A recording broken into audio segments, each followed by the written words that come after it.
Hi, Lester, Wushu Engineer. I have to apologize on behalf of my neighbors across the road.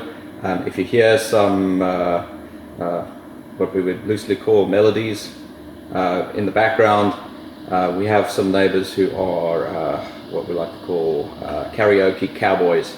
So occasionally they haul out the karaoke equipment and do country and western. So excuse that. And based on my video analytics, it seems as though there are a lot of people who are interested in my video on pain. I'm going to ascribe that to an interest in the subject of pain, pain tolerance, pain threshold, and pain control, and not an interest in seeing me in pain for entertainment purposes. As someone who performs regular intensive training, some of which is traditional iron body training, I have a close personal relationship with the concept of pain. I've also a very keen interest in Frank Herbert's Dune series. Actually, my students bought me this first edition paperback copy of Dune as a Christmas present at the end of 2020, which is really nice of them, bless their souls. I saw David Lynch's Dune at the cinema when I was quite young. Despite the problems in his interpretation of the story, it still blew my mind. Ever since then, I've been fascinated by his incredible fictional concepts of how humanity could achieve certain levels of transcendence in his fictional universe. Of course, since then I've read the books, or at least some of them. I haven't read them all, but I've read some of them.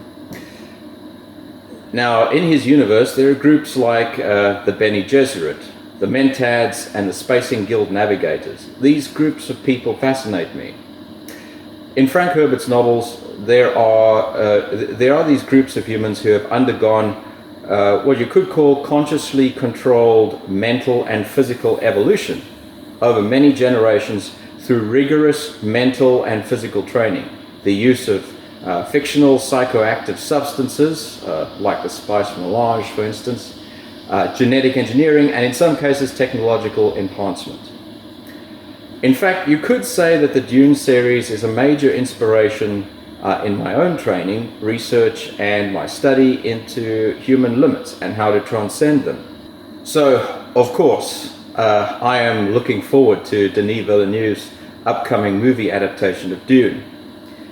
In the book Dune, the young Paul Atreides is tested by the Bene Gesserit Reverend Mother, Gaius Helen Mohiam, using an object called simply the box.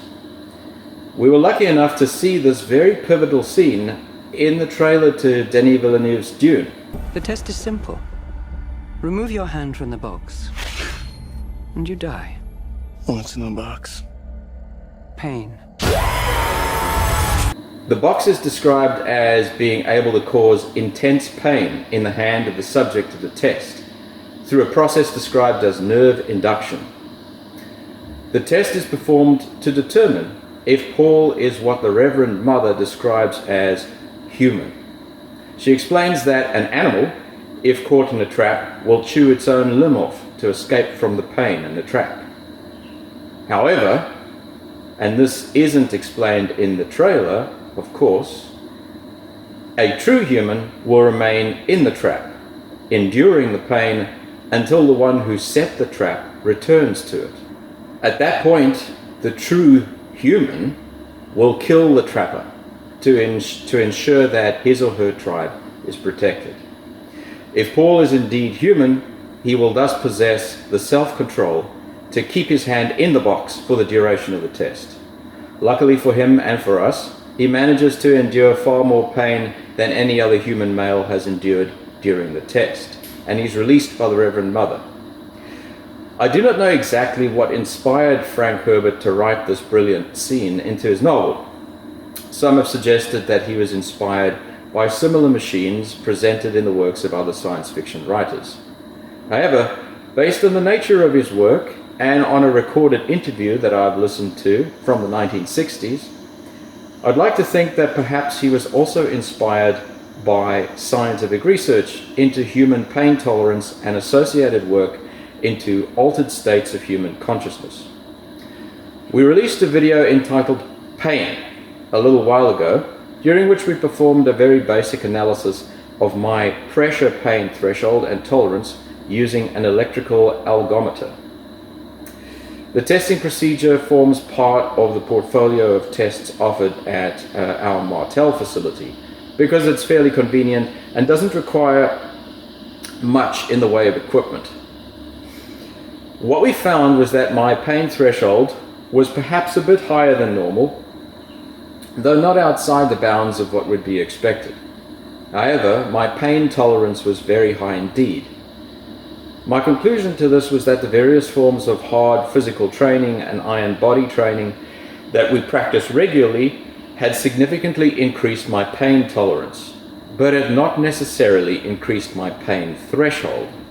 My comment on that was that the true iron body training is not intended to deaden your nerves or reduce sensation, because in fact that would be counterproductive to the heightened sensitivity required to respond quickly to an opponent's visual and tactile feedback.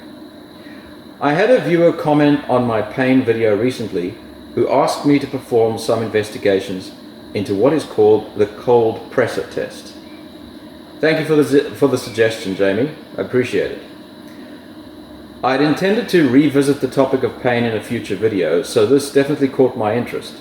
For those who don't know what the Cold Pressor Test is, Wikipedia describes it as follows. The Cold Pressor Test is a cardiovascular test performed by immersing the hand into an ice water container, usually for 1 minute, and measuring changes in blood pressure and heart rate. These changes relate to vascular response and pulse excitability. Other measures can also be obtained from the cold pressor, such as pain threshold and pain tolerance. This is done by requiring a participant to place their hand in the cold pressor for as long as they can. Once pain is present, they let the researcher know. Once the pain is unbearable, the participant removes his or her hand. This provides a measure of threshold, first feeling pain, and tolerance, which is the total time minus threshold. This method is the most frequently used application of the cold pressor test. Comparable in terms of pain excitation is the hot water immersion test, the equivalent to the cold pressor using hot water. The hot water immersion test, HIT, is equally capable of triggering a pain response without the confounding of baroreflex activation. Of course, our interest in the cold pressor test was purely related to its use to measure pain threshold and pain tolerance. The cold pressor test has been used in a number of scientific studies and is actually considered quite reliable. The study that I referenced most in the preparation for this video was the cold pressor test as a predictor of prolonged post-operative pain, a prospective cohort study by Cameron McLaughlin, Edward Shipton, and Elizabeth Wells. My viewer suggested that I do several cold pressor tests under varying conditions, such as after meditating and after using a caffeinated beverage.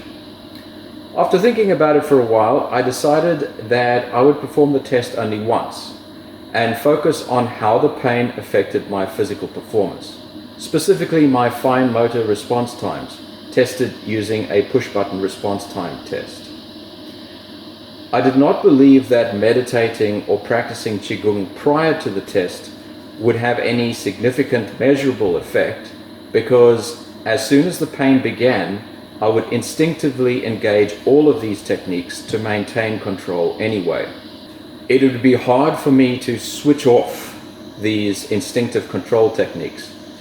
So I opted to test my response time during the cold pressor test instead.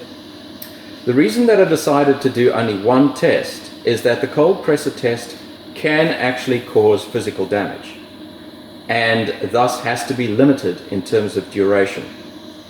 So that's a warning to anyone out there who might feel the need to try this test. I'm not going to tell you what to do, but don't attempt what I've done in this video, or what we've done in this video. This is purely for your entertainment and interest. The reference study references other studies in turn references other studies that have established a 4-minute cutoff time for the test to prevent permanent injury to the participants. We used this 4-minute cutoff time in our cold pressor tests. I thus did not want to perform multiple consecutive cold pressor tests because I thought that this may cause cumulative damage due to repeated exposure to the low temperatures without enough time for recovery.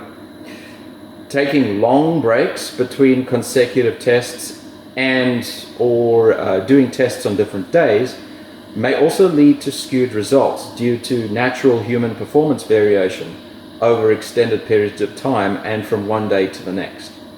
So I settled for a single test combined with a response time test.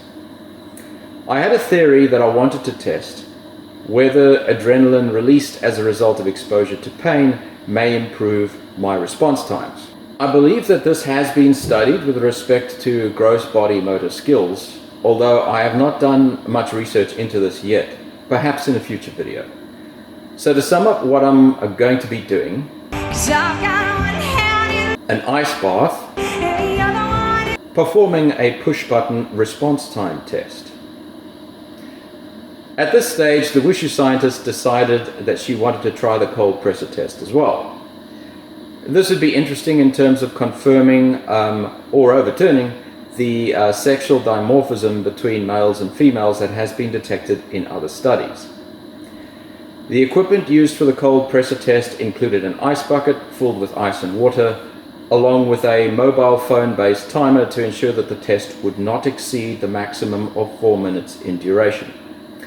The participant would insert their dominant hand, the right hand in both of our cases, into the ice bath and report firstly when pain was experienced, which would be the pain threshold, and then endure the ice bath for as long as possible or until 4 minutes of ice immersion was achieved, and that would be the pain tolerance.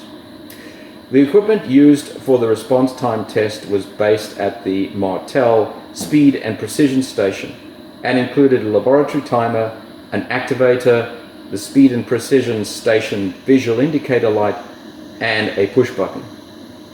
For a more detailed description of the equipment and method, please see my videos on reaction and response speeds for a detailed discussion of the methodology in terms of push-button response time tests. Suffice to say here that the Wushu scientist would randomly and simultaneously activate the visual indicator light and start the timer, and I would then press the push button to stop the timer as soon as I saw the visual indicator light up. The Wushu scientist was stationed behind a screen during the test so that I could not pick up on her body language prior to her activating the timer. We have found in some other tests that we have conducted that it is possible that I may be detecting minute changes in the body language of the tester prior to them activating the timer. These petite perceptions give me a prior warning of the timer activation and skew the results of some of the response time tests. The Wushu scientist was the first to have a go at the cold pressor test. She just performed the cold pressor test on its own, and this is what her test looked like. Alright, so getting ready for the Wushu scientist's test here. Got some nice ice.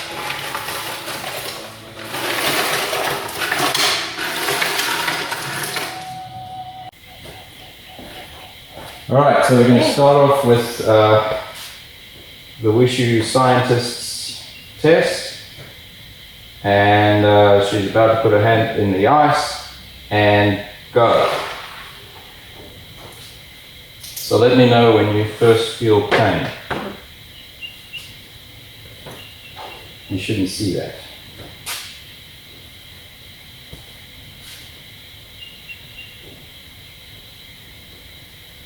Okay. Okay.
And remove your hand from the ice.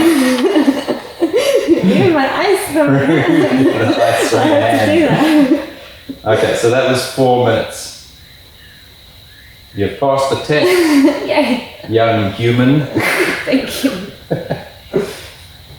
The Wushu scientist's pain threshold was experienced at the 18-second mark. Thereafter, she endured the test until the timer ran out after 4 minutes, whereupon she removed her hand from the ice bath.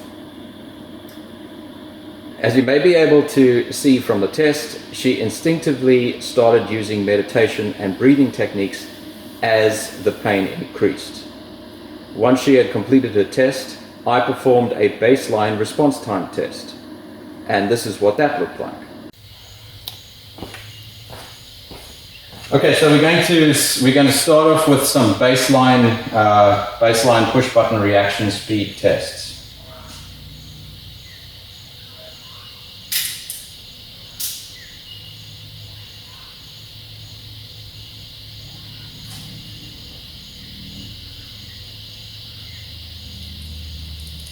Ten of them.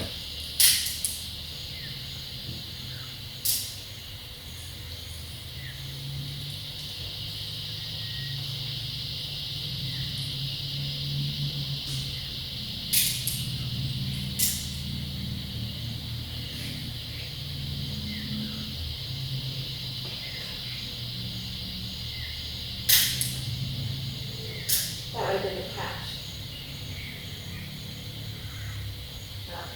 Just click again. Click again.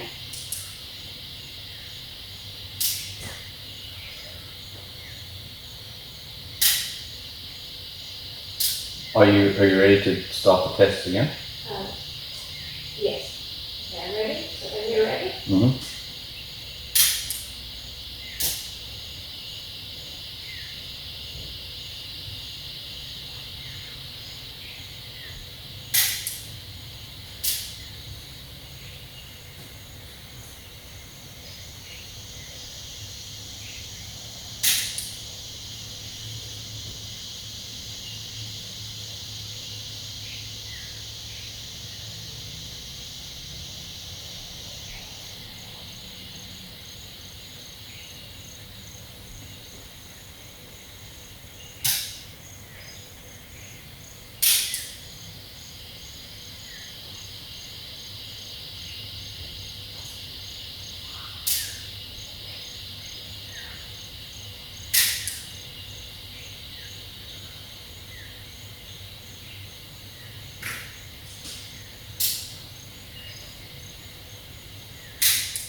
Two more.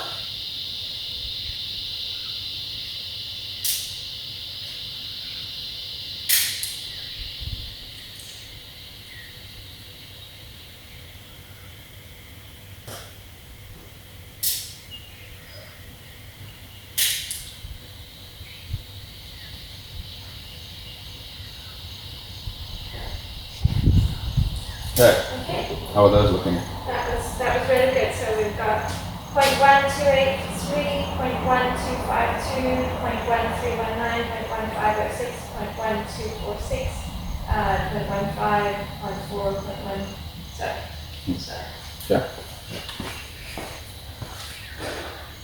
As you can see from the bar graph, the results of this test closely follow the results of tests I performed in previous videos on response time and reaction time. However, no really exceptional values were detected in the test, such as were detected in previous tests, in which my response time dipped below 0.1 second. Perhaps because I was performing the test with my non-dominant hand.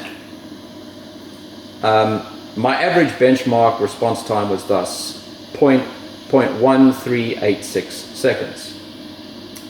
This was approximately 11 milliseconds below my previous average response time of 0.1267 seconds, as measured on in the video Tactile versus Visual Response Times. However, that series of tests was performed using my dominant hand. whereas this set was performed using my non-dominant hand. This could have had a significant impact on the results. I may have also just been having a bit of an average day, I suppose. I then went on to perform the combined cold pressor and response time test. And this is what that looked like. Okay, so time for my test. Put some more ice in here.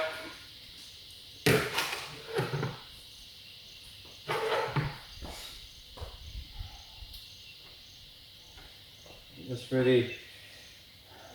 When you're ready to start the timing. I'm ready. Go.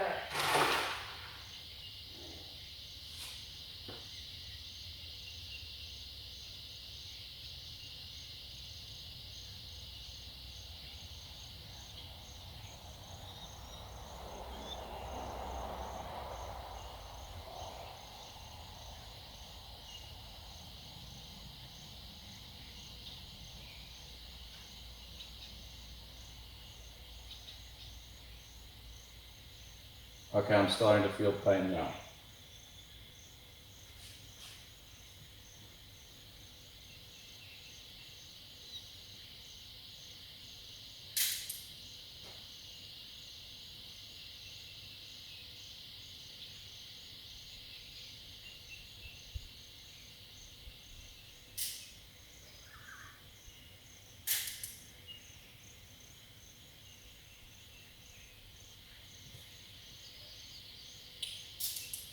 Sorry.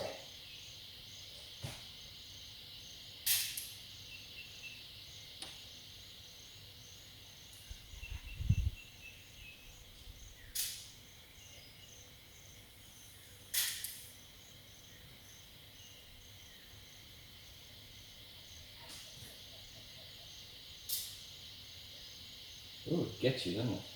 Right. Nasty.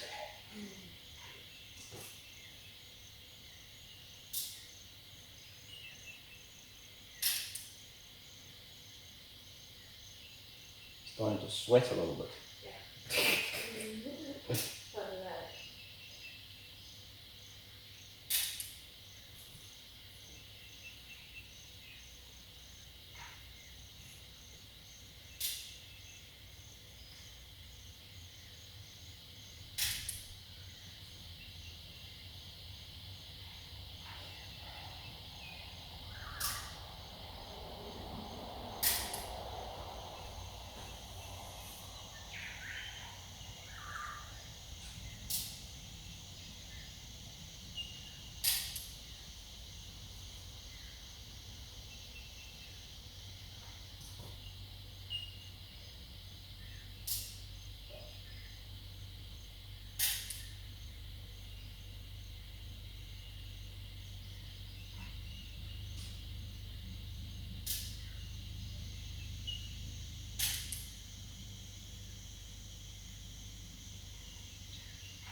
Ooh, that's gnarly. That stings.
And stop.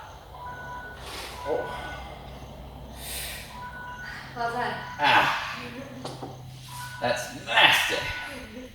Nasty. Ah.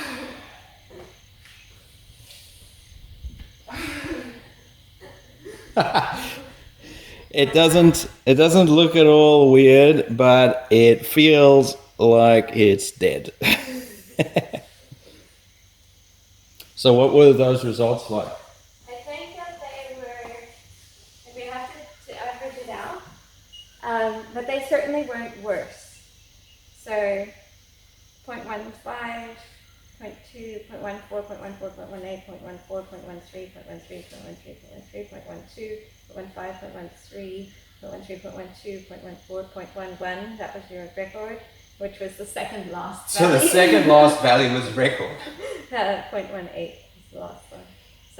So no clear trend. We'll have to plot them. Similar. We'll have to plot them on a graph, but it doesn't appear as though there's a trend related to increasing pain. And it was increasing. After the tests, both the Wushu scientist and I separately confirmed that, if pushed, we would be able to endure the test ad nauseum until irreparable physical damage occurred. This is one of the considerations that comes with training using these methods and striving for absolute control. With absolute personal control, or at least with very high levels of personal control, comes the need for responsibility and sensitivity to the body's needs. It's quite possible for a highly trained person to literally damage themselves or even destroy themselves through consciously applied physical action. The pain and fear barriers that typically act as safety mechanisms for untrained people, preventing them from accidentally hurting themselves by forcing them to cease the activity that is causing the pain, or preventing them from taking unnecessary risks, can be overcome by a highly trained person. Of course, this kind of control is a very necessary skill for those who want to be able to fight against superior odds, perhaps even to the death.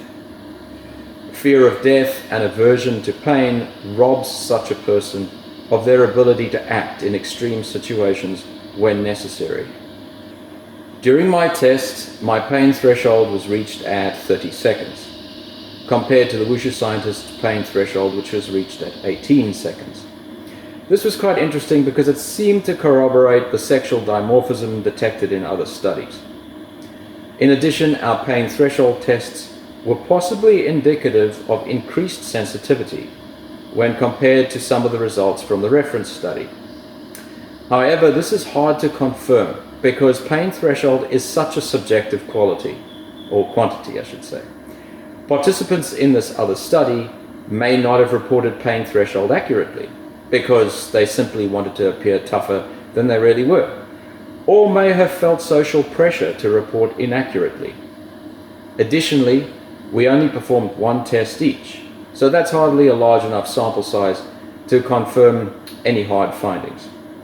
But the results were interesting nonetheless.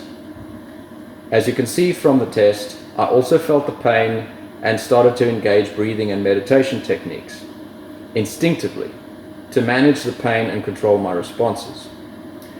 My response times during the cold pressor test were actually, in many cases, superior to those performed during the benchmark test. In fact, my record for the day was achieved in the second last response time test performed during the cold pressor test.